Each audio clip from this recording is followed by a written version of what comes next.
Hi! The safest and easiest method to unlock your Samsung is by code. UnlockUnit.com can solve this problem for you. All you have to do is follow these 3 easy steps. 1. Send us information about your phone. 2. Receive the unlocking code on your email. 3. Enter the code into your Samsung device. Step 1. Go to UnlockUnit.com.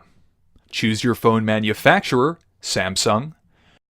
Choose your phone model and press the Unlock Now button. You will be redirected to the Unlock Samsung page, and here you have to select the country and network you originally bought your phone from. Next, you'll have to insert the IMEI of your phone. You can get your phone's IMEI by dialing *#06# on your phone or by checking the sticker on the back of your phone underneath the battery. You'll also need to enter your email address and then proceed to payment.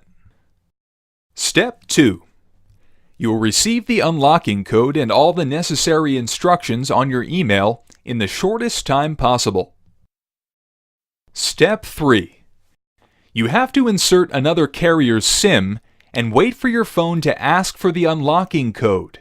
Then, enter the code you received from us and your phone will be unlocked. For more information, visit UnlockUnit.com and check the frequently asked questions or just contact us. Thank you.